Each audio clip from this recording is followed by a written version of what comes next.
Selamat pagi warga Yakum yang terkasih. Kita bertemu kembali di dalam Yakum Fellowship. Mari kita memulai kerja kita dengan pertama-tama kita mau mendengarkan firman Tuhan. Saya Fredo, saya menyapa Anda dari kantor Yakum Pusat. Marilah kita berdoa.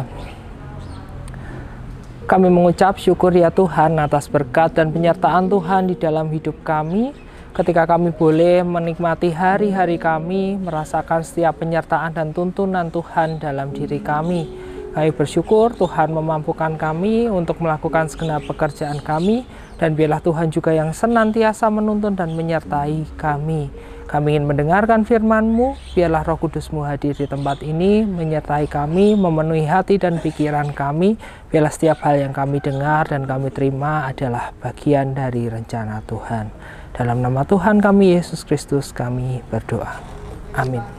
Firman Tuhan pada pagi hari ini diambil dari kitab Ester pasal yang kedua, ayat yang ke-21 sampai dengan ke-23.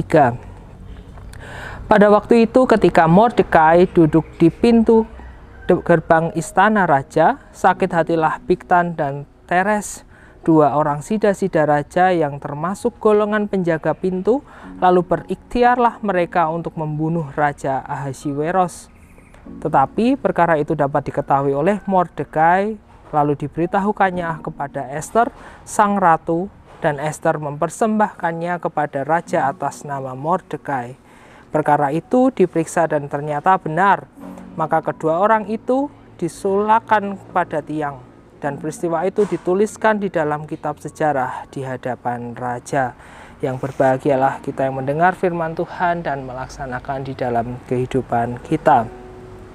Bapak, Ibu, dan Saudara yang terkasih, di dalam cara kita mengamati fenomena sosial ada setidaknya dua asumsi yang seringkali diperdebatkan. Yang pertama adalah bahwa lingkungan akan mempengaruhi individu atau person. Sehingga seseorang ketika hidup di suatu lingkungan, cara dia hidup, segala sesuatunya akan dipengaruhi oleh lingkungannya. Dia dibentuk oleh lingkungannya dan sebagainya. Tetapi ada juga yang asumsi yang mengatakan bahwa sebenarnya individulah yang sangat mempengaruhi lingkungan. Sehingga keberadaan individu dengan segala sesuatu yang dilakukannya dapat mempengaruhi apa yang ada atau apa yang terjadi di lingkungan tersebut. Nah, perdebatan ini bukan soal lagi siapa atau di mana yang benar atau yang salah, tetapi dua cara pandang ini tidak menunjukkan bahwa ada peran di mana seseorang bisa berkontribusi melakukan sesuatu bagi lingkungan, atau sebaliknya juga bahwa seseorang bisa dipengaruhi atau seseorang juga bisa dibentuk oleh lingkungannya. Nah, kisah yang kita baca dari Ester ini ada kisah tentang Mordekai dan Ester.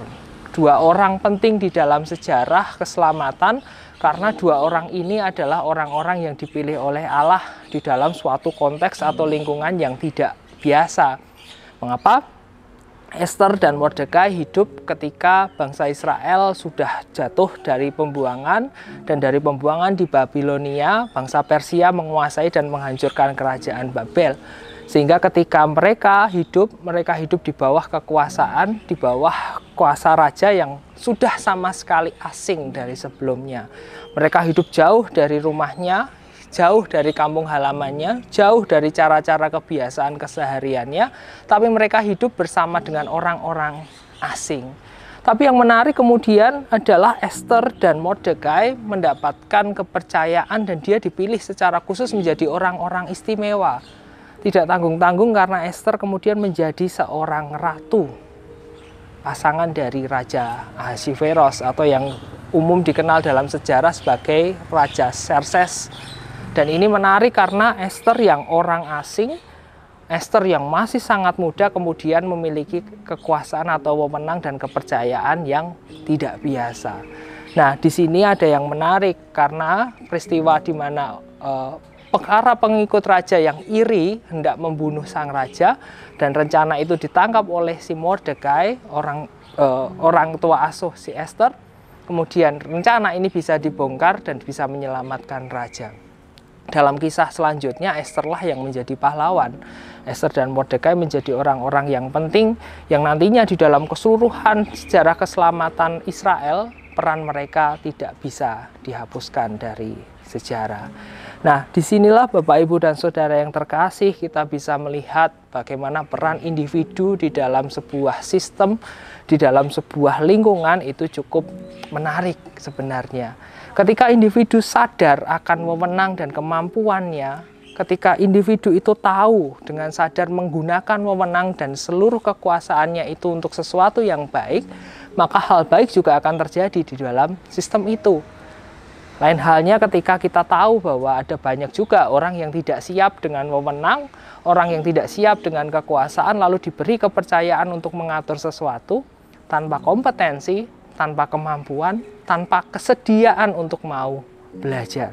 Sehingga kalau kita amati, orang sering jatuh dalam fatalistik karena merasa, ya apalah saya untuk mengubah lingkungan saya, ya apalah artinya saya ketika saya tidak mampu untuk melakukan sesuatu bagi lingkungan saya.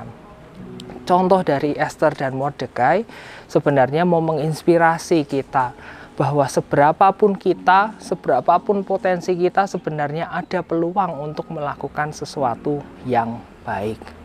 Kita tahu bahwa tidak semua sistem, tidak semua struktur itu baik. Ada struktur yang koruptif, ada kepemimpinan yang tidak jujur, ada berbagai hal masalah di dalam setiap sistem. Tetapi ketika kita mau percaya bahwa Tuhan menempatkan seseorang secara khusus dengan potensinya, dengan kemauannya untuk belajar, perubahan itu bukan lagi tidak mungkin. Maka Bapak, Ibu, dan Saudara, marilah kita belajar bahwa ketika kita mau setia dan taat pada kebenaran-kebenaran Allah, tampaknya apapun yang bisa kita lakukan, baik sederhana sampai yang terumit, kita pun bisa melakukan sesuatu. Kita bisa berkontribusi pada suatu sistem, bahkan suatu kali ketika kita cukup dengan kompetensi dan kemampuan, kita pun bisa dipercayakan dengan sesuatu yang lebih besar, wewenang yang lebih besar, kekuasaan yang lebih besar, dan sesuatu yang bisa kita lakukan jauh lebih berdampak.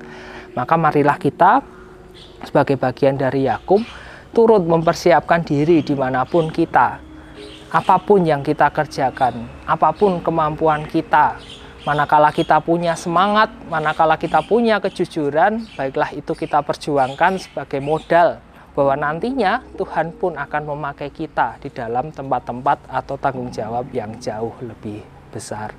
Kiranya di dalam setiap pekerjaan kita pun turut belajar tentang kebenaran Allah dan setia mempertanggungjawabkannya. Esther dan Mordekai sudah menunjukkan hal itu. Kiranya Tuhan memberkati kita. Amin. Marilah kita berdoa. Kami bersyukur ya Tuhan, karena Tuhan boleh menaungi kami dengan kasih dan rahmat. Kami bersyukur Tuhan telah mengaruniakan setiap berkat dan kemampuan pada diri kami. Kami bersyukur karena Tuhan pun memberikan segala kecukupan dan kelengkapan di mana kami hendak bekerja. Mampukan kami ya Tuhan, di dalam setiap potensi dan kemampuan kami akan melakukan sesuatu yang baik bagi Tuhan. Biarlah kebenaran Allah saja yang membimbing kami, dan biarlah hati dan pikiran kami selalu dapat terbuka untuk belajar tentang kebenaran-Mu, sehingga kami dapat melatih dan melakukan setiap pekerjaan kami dengan baik, dan bagi nama Tuhan saja. Di dalam nama Tuhan kami, Yesus Kristus, kami menyerahkan kehidupan kami. Amin.